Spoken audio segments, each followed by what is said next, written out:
The hum of the engine was Jamal Dixon's early morning symphony. Atlanta, Georgia was just beginning to stir, a tapestry of shimmering skyscrapers and quiet neighborhoods stretching out before him. At 38 years old, Jamal wasn't just a delivery driver. He was a silent artery of the city, bringing fresh produce and vital supplies to the bustling markets and corner stores before the first rays of sunlight even touched the skyline. Every turn, every stop was etched into his muscle memory, a familiar dance he'd performed countless times in the pre-dawn quiet.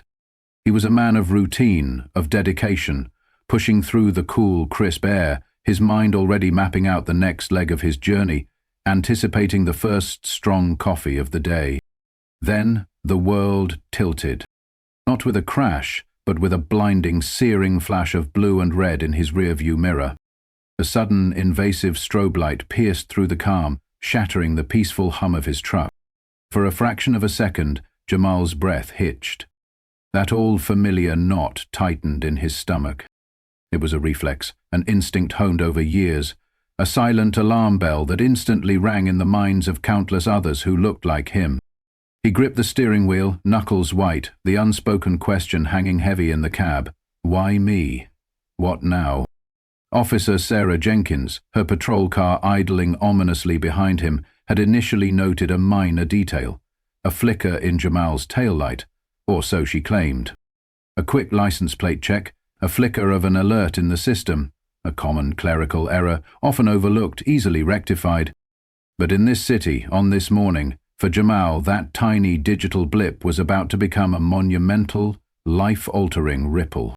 Officer Jenkins, oblivious to the truth unfolding behind the innocent numbers, radioed for backup, escalating a routine stop into a high-stakes, weapon-drawn encounter.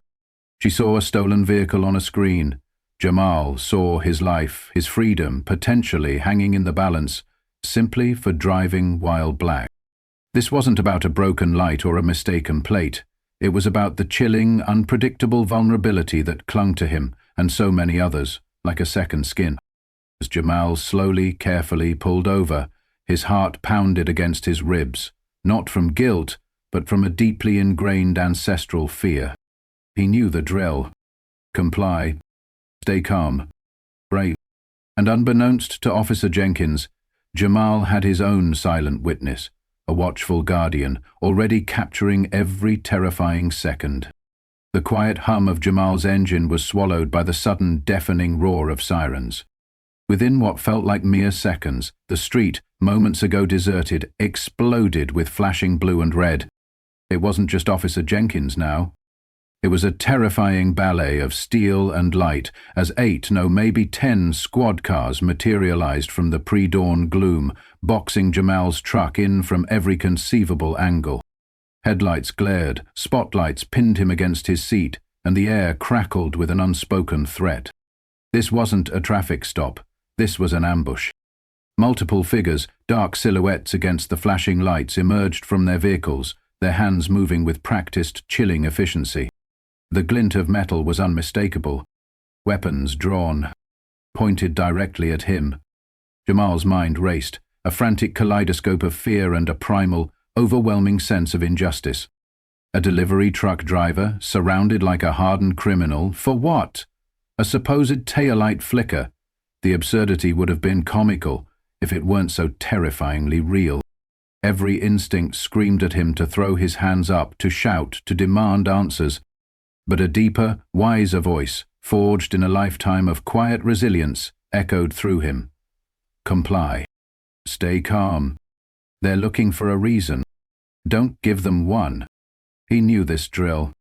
He'd seen it play out on the news, in whispers among friends, in the hushed stories of his own community. This wasn't paranoia. This was a defense mechanism, a preparation born from the lived experiences of a black man in America. He'd heard the stories, of course. The casual stops that spiraled, the minor misunderstandings that ended in tragedy. So, months ago, after a particularly unsettling encounter that left him feeling vulnerable, he'd made a quiet investment. And that investment was about to become the silent hero of this unfolding nightmare. Tucked subtly near his dashboard, a small, unassuming dashcam hummed, its tiny red light blinking, already capturing every single chilling detail. But Jamal wasn't just relying on that. With a discreet, practiced movement, his right hand dipped to his phone, his thumb finding the familiar icon. One silent click. The screen remained dark, but deep within its digital core, the audio and video recording had begun. Officer Jenkins and her rapidly multiplying backup were so consumed by their perceived authority, so certain of their control, they were utterly oblivious. They saw a suspect. They saw a target. They had no idea they were walking directly into the unblinking, unbiased gaze of truth itself. They thought they held all the cards.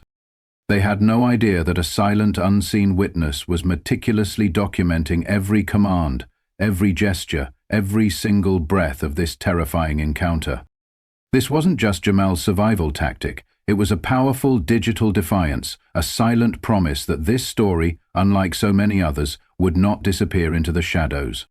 And as Officer Jenkins approached his truck, weapon drawn, ready to bark her first command, Jamal knew with a chilling certainty that this moment, for better or worse, was about to be preserved forever. "Hands where I can see them!" Officer Jenkins's voice was a low growl devoid of any warmth, cutting through the chilling silence of the morning.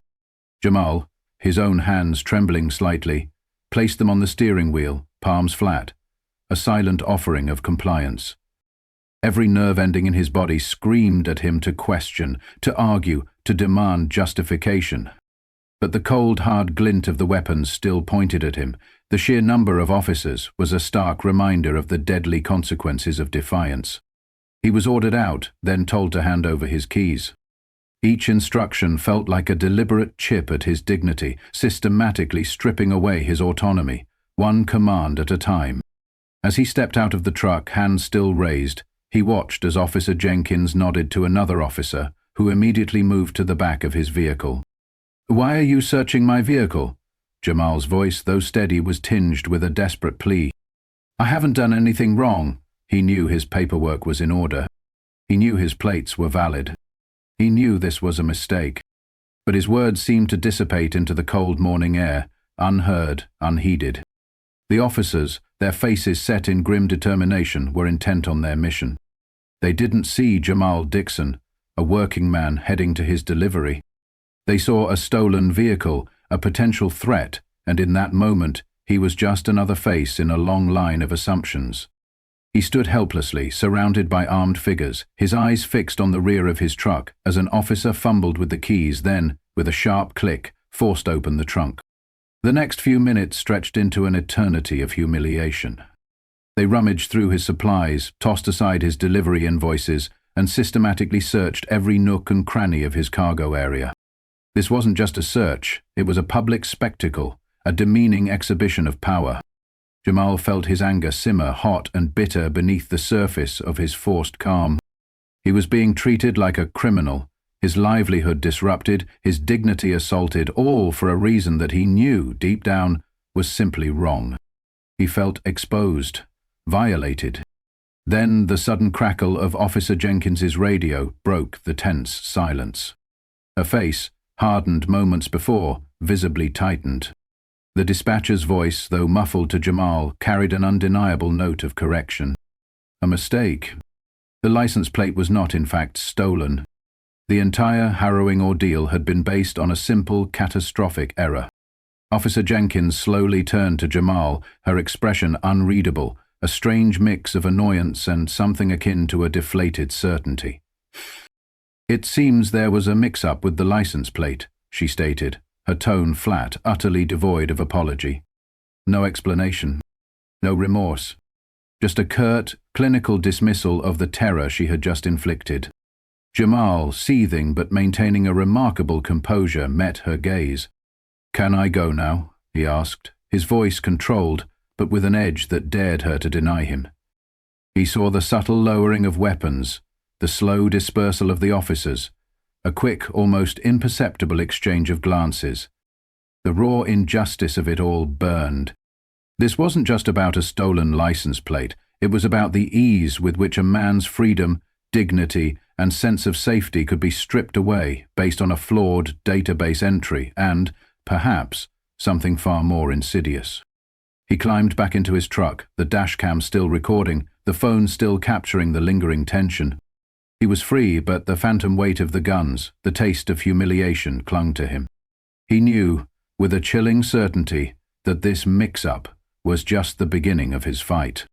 The chill of the Atlanta morning lingered long after Jamal drove away, but it was nothing compared to the cold fury simmering within him. He replayed the entire ordeal in his mind, not just the fear but the profound sense of violation, the casual disregard for his rights. This wasn't just a mix-up, it was a systemic disregard, a dangerous assumption, and Jamal knew, with a certainty that burned in his gut, that this was about more than just a mistaken license plate. This was about him being a black man, going about his honest work and being treated like a criminal. The decision to act wasn't born of vengeance, but a deep-seated, unwavering need for justice and accountability. Not just for himself, but for every other black man and woman who had endured similar indignities, often in silence. He thought of the countless untold stories, the swallowed fears, the quiet resignation. Jamal decided he wouldn't be another one of those silenced whispers. He was going to turn his pain into purpose. He contacted a civil rights attorney, a passionate advocate named Marcus Thorne, known for his relentless pursuit of justice. From their first meeting, Jamal felt a flicker of hope. He laid out the terrifying details, but it was when he produced the dashcam footage and the audio recording from his phone that the atmosphere in the room shifted. Those digital files weren't just evidence, they were unassailable truths. The crystal-clear visuals of multiple officers with drawn weapons, the officer nonchalantly opening his truck, Officer Jenkins's flat, unapologetic tone, it was all there, laid bare. It wasn't Jamal's word against theirs, it was their actions, caught on tape. The footage didn't just go viral, it exploded. It ripped through social media like wildfire, sparking outrage and igniting conversations across the nation.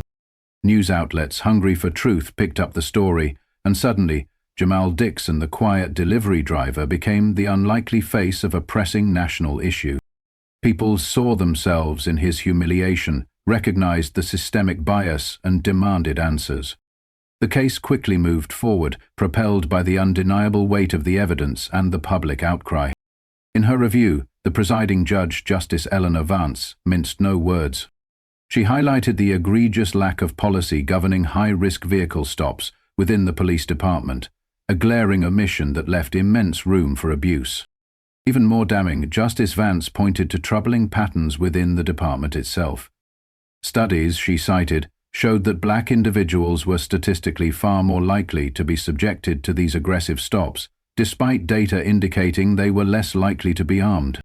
This wasn't just a mistake, it was a disturbing pattern, a systemic issue. She rejected the city's motion to dismiss, declaring that the matter of biased policing was absolutely one for a jury to decide.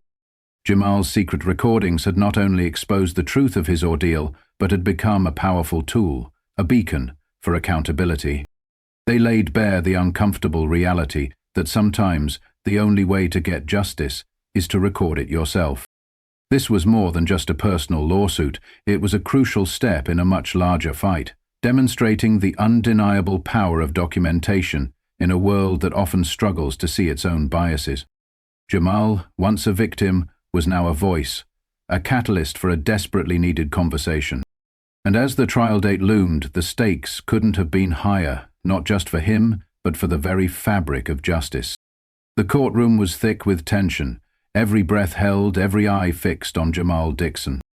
He took the stand, his voice, though wavering at times, ringing with a quiet but unwavering resolve. This wasn't just about his personal terror, it was a testament to the countless others who had endured similar injustices in the shadows.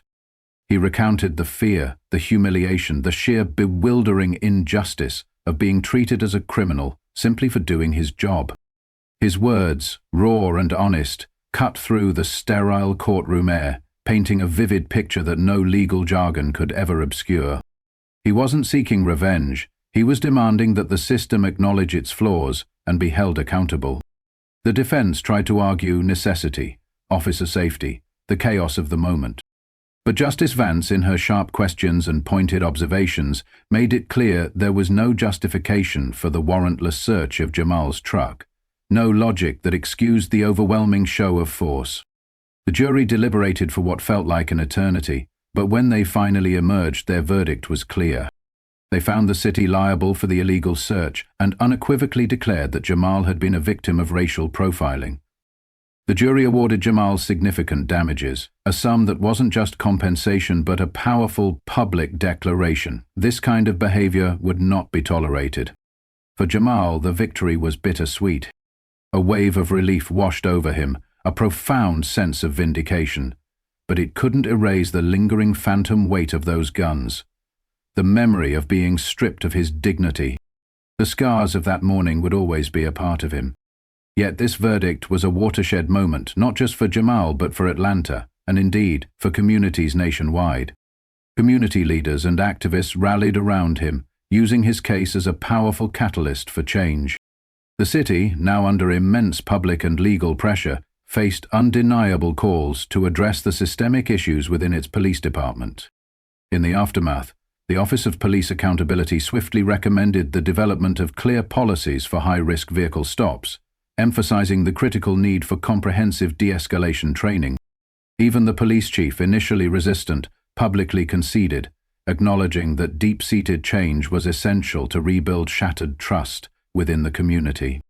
Jamal's ordeal and the subsequent trial shone a stark light on the ongoing struggle for racial justice and police accountability in America. His bravery in standing up against an entrenched system became a beacon, inspiring others to demand their rights in the face of adversity. Jamal continues to advocate for change, hoping that his case will prevent others from enduring similar ordeals. His story serves as a powerful reminder of the importance of vigilance, of the courage it takes to speak truth to power, and the profound impact one person's decision to document injustice can have.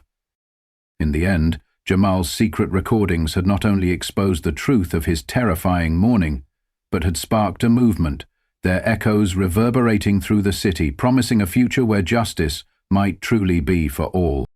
Jamal's fight wasn't just for himself, it was a defiant roar for every black man and woman who has ever felt invisible, unheard, or unjustly targeted. His courage, fueled by deep pain but guided by an even deeper conviction, chipped away at a system that often fails to see true justice. His story is a powerful testament to the fact that even in the face of overwhelming odds, one person's unwavering truth, when bravely revealed, can become a beacon of hope and a catalyst for profound, necessary change. It reminds us that our voices, especially when amplified by undeniable evidence, have the power to reshape the world, one fight for dignity at a time. If Jamal's fight resonates with you, if his courage inspires you, then you understand the weight of this story. There's no more. Thank you for listening.